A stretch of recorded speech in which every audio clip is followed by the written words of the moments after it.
Another July rolling round means another Sleapkosh, and this year's iteration in 2025, again held at Shropshire Aero Club, looks to be bigger and better than ever.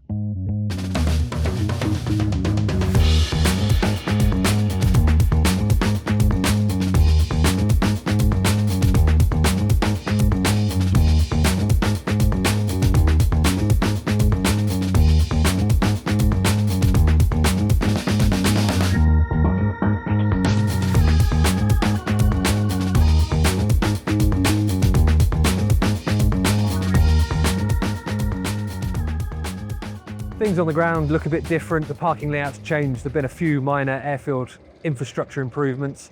Most notably, the lineup on the exhibitor side of things has grown this year, with more exhibitors, more aircraft to look at from across the industry. And we'll also be sitting down with airfield manager Bruce Buglass, who also acts as the flying display director for the 2 afternoon and evening air shows.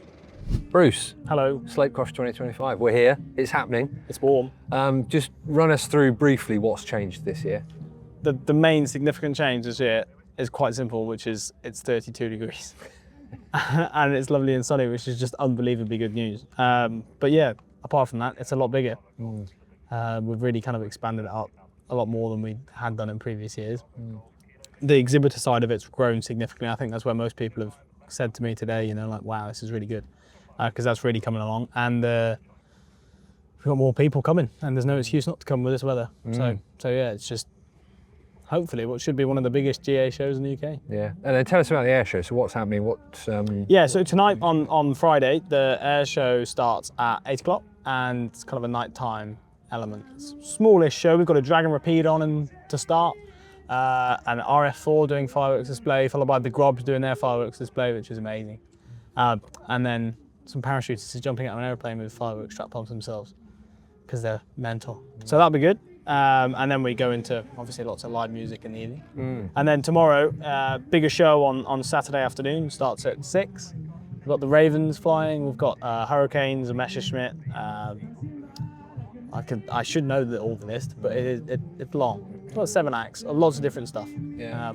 Over the whole GA world, we've kind of tried to fit as much GA in a show as we can. So there's no jets, but there is a jet pit.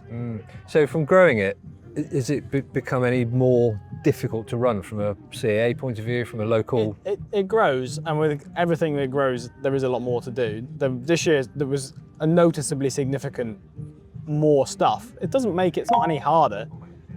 People say it looks really hard to run. It's not hard to run, it's just time consuming. It's good fun though. And thankfully we've got a really good team that do everything. I'm sat here talking to you. Not stressed. There's nothing to do. That's how it should be. And behind me, I'm sure it's looking like chaos. But no, everyone's just doing their jobs. We've got a fantastic team. You know, there's people in the tower, there's people doing the marshalling, there's people at the gate, there's people in the office, there's people running the stage. There's probably about 50, 60 people behind the scenes making it happen. And how many of those are volunteers versus actually paid staff? Almost all of them. The only real paid staff are the fire crew and me.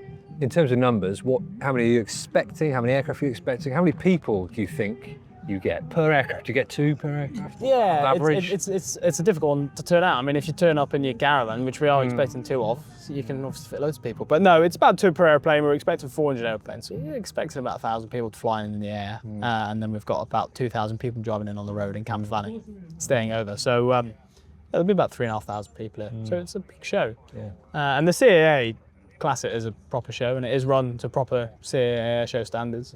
They're actually here today. So yeah, and that's where the bulk of when I get busy, because I'm an FDD, so I run the show with the help of Trevor, who runs Midlands Air Festival as well. Yep. So we're sat up in that little box, looking at lots of paperwork. And have there been any changes to the parking layout for this year? It doesn't look... What's this flying over the top of us? A couple of Cubs. I'm gonna have to have a look. Oh, it's the...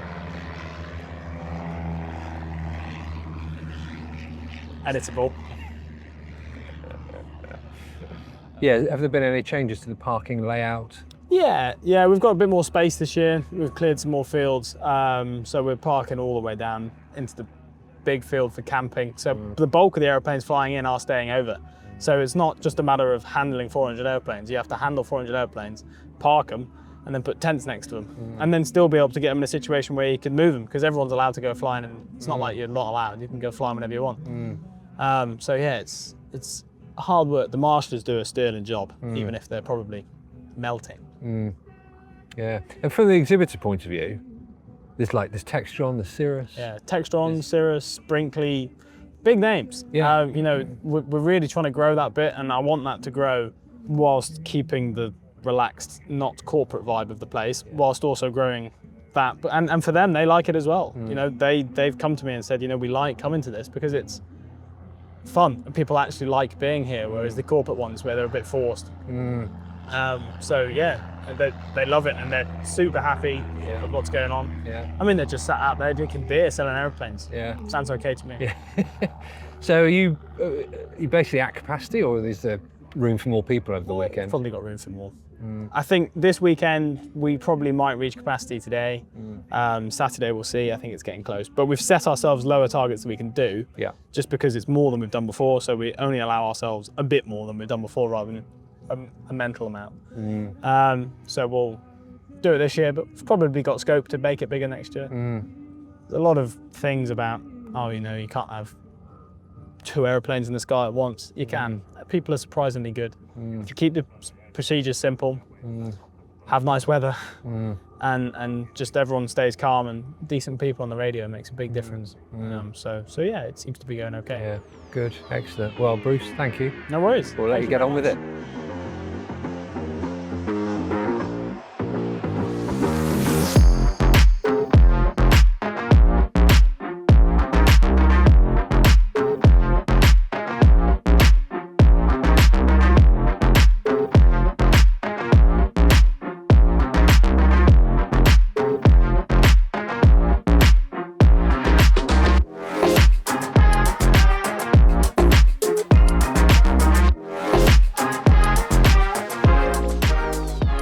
So as we've seen from Sleapkosh 2025, it looks to be a great event with amazing weather and a lot of enthusiasm and energy from a volunteer workforce of nearly 50 people who put an awful lot into making this probably the UK's best social fly-in.